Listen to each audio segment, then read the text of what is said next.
With the transfer of the search and rescue operations base at Sligo Airport delayed once again, it appears to have killed the chances of the Strandhill People's Market reopening this year. This is a huge blow to the market traders, local businesses and wider community, as the full scale of the impact is yet to be realised. So we met with some of the traders as they shared how long this market has been a crucial part of their lives. I have been a trader at the market since its inception 11 years ago. It's mad to actually even say 11 years that it's been that long. We have been there from almost day one. In my 10th year up there now. It started in 2022. I've been at the market for the last 3 years or so. From all walks of life, the market provided a space for people to turn their passion into a profession, with a wide variety of goods on offer each Sunday in Strandhill. My business is a mobile coffee unit, and it's called Driftwood Coffee Cart, and I basically go around to small festivals and events with the van selling coffee. I trade every single Sunday at the market in Strandhill, and I'm also trading in Finniskil in the industrial estate in town 3 days a week. I take a little tour around the different factories.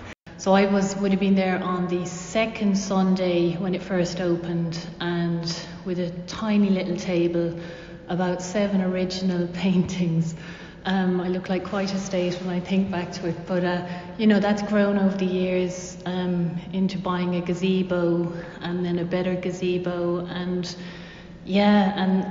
to be proud of a business that I created 11 years ago because of the start-up of Strandhill Market. We sell tea and honey, and I do stained glass. It's kind of a passion of mine.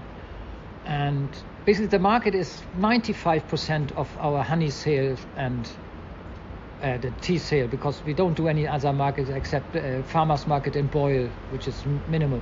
So, and I'm producing stained glass all winter to get ready for the season. So I have to stop now, even so I really enjoy it. I'm not complaining about it. It's something I really enjoy. People sometimes come to our stall and ask about, where's the honey coming from and how do you produce honey? And then I'm really in my element and can explain about the bees and this and that and how honey is being produced. And it's the whole engagement with a customer. So you don't get that in a supermarket, of course. I'm a photographer. I take photographs. When I went to Sligo, I had very few photographs of Sligo, so I had to spend a lot of time in Sligo, going around to Glenif and all the beaches and all the scenery and Mullockmore and looking at tides and sunsets and everything to gather up a series of images. And it takes a number of years because I'm very fussy about what I take. I also do historical processing photography, which are 180-year-old photographic processes that I'm doing today exactly the same way as they were done 180 years ago. So it's cameraless, there's no camera involved, and it's it's just sunlight and chemicals. The business has grown legs thanks to the Strandhill People's Market, because at the time we were just starting off in a place where it was cheap to be, but we didn't get that many reach. And at the time, I wasn't even selling what I do now. Like the Taliban wasn't even there. So Strandhill People's Market was an opportunity to bring a new product, test it, or bring it to many people. Hey, what do you think? This fragrance, this other fragrance. So then it was able to grow. I'm based here in Strandhill, so it's really, it's core to what I do. It's central to what I do as an artist. So I'm down there selling some of my artwork from around the area here, from around the village, from around the coastline. So being able to be in the market on the location where I paint it's a huge bonus and benefit to me, and it's something that I particularly enjoy. However, these independent, original businesses now face uncertain futures and uncharted waters. The Strandhill People's Market is really the cornerstone of my business. It's the bread and butter, I like to say, of what I do.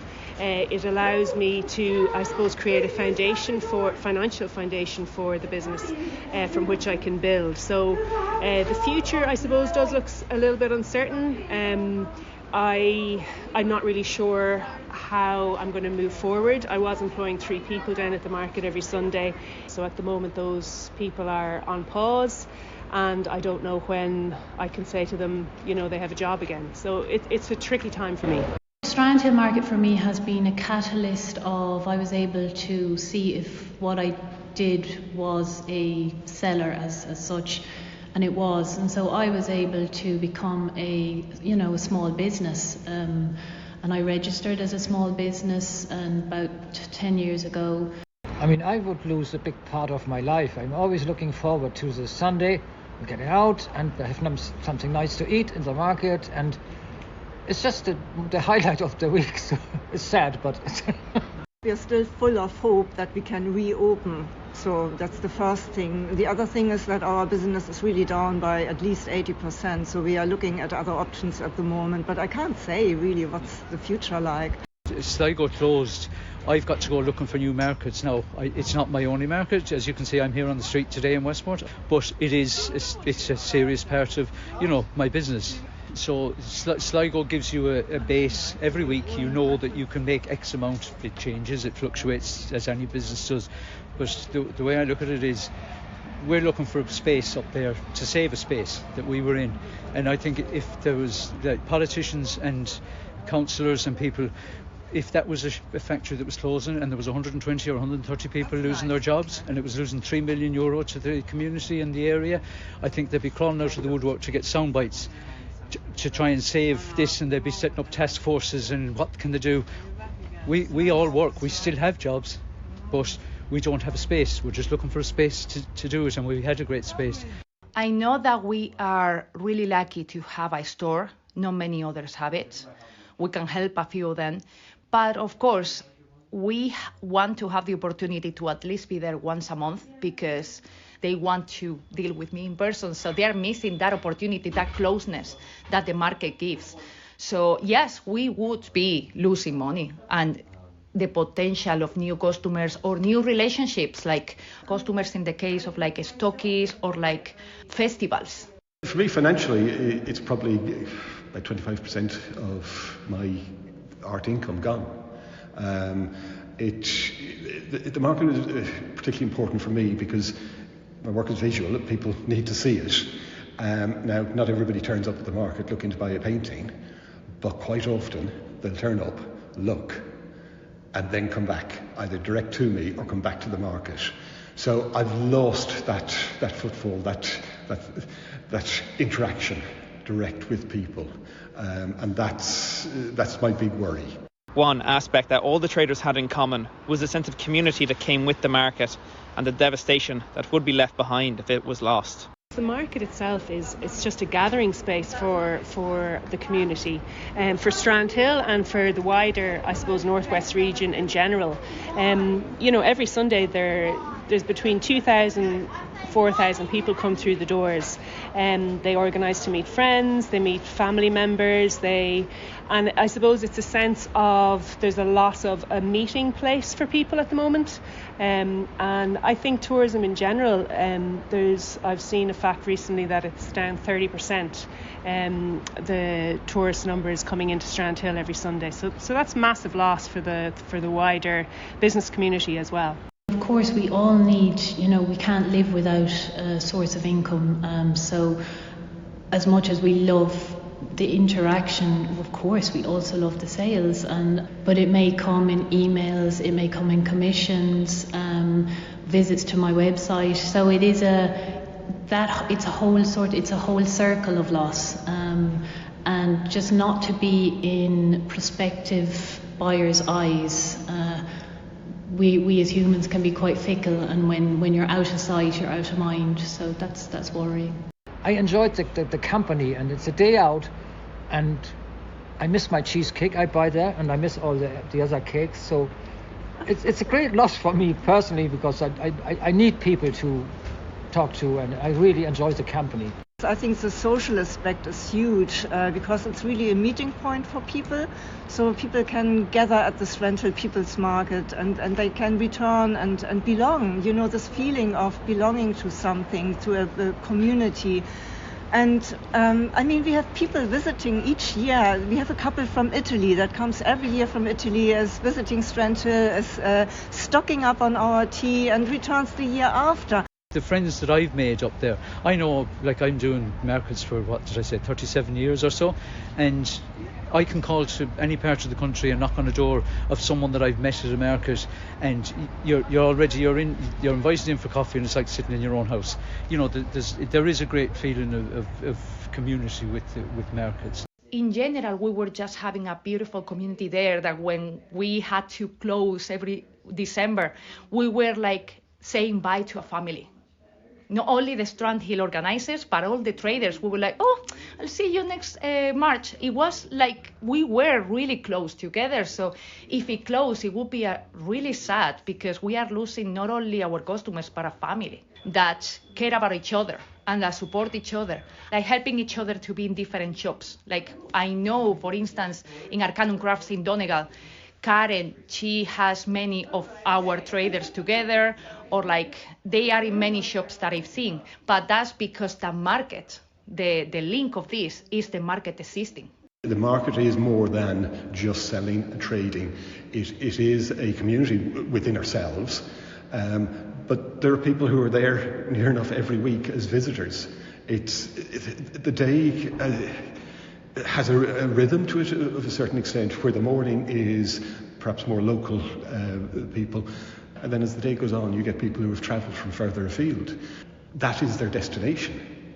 Whilst it's closed, where they're going, I don't know. Are they still coming to Strandhill? Will they still come to Strandhill? That's a big question.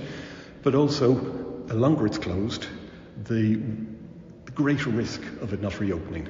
With a possible solution of building a temporary hangar at the airport dependent on funding approval, the traders expressed what their message would be to the government if they were listening. Please consider the massive impact that this closure of the market is having on so many small businesses.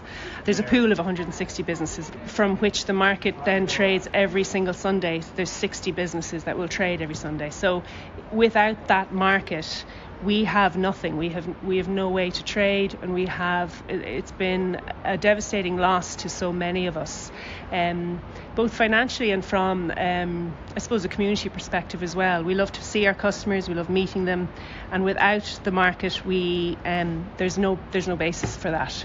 So if there was one message I would love to get across, it's to please consider the amount of people and the amount of families that this closure is affecting. You don't have many venues where you can go to try out a product, and if it works, brilliant, you can roll it out. If it doesn't, then you reassess and you try something else out. This has started so many SMEs within that market, people who have gone on to even opening up their own little retail spaces. This is a huge loss. You know, when you go to like your local Leo and you look for grants and help, they will ask you, one of the questions is, have you tried out your product at a local market? And you know, then you do your business plan based on this. So without this market, there won't be this venue and this audience to try this, and it'll be a failure of, I think, a failure of the politicians or of sort of the local council. I know it's harsh, I don't want to say failure, but I do think this is not to be ignored, and it's not to be brushed aside and just go, the market. This is much more.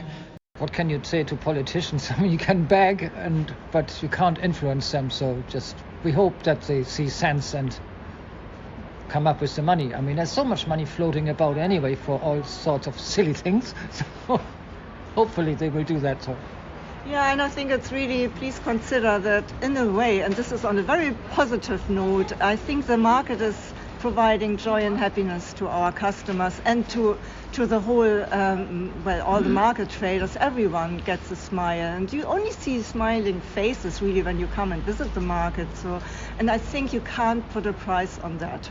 I don't know how much it's going to cost to put up a temporary hangar or what's involved in putting it up, but I think it's very important that some solution comes about soon, because you know it's something that is wanted, and I would ask the government. We're all taxpayers as well, And we all have families the same as everybody else. Like I said earlier, if this was a factory that was closing down, everyone would be jumping up and down. There'd be the main radio stations in Dublin would be sending down roving reporters to see how it's affected the community and how it's affecting the traders and who comes there. You know, it's serious for the people involved. So I would ask anyone that's out there listening that has any sort of pull or sort of influence at all to come down and talk to the people and just like yourselves and see how it's affecting everybody.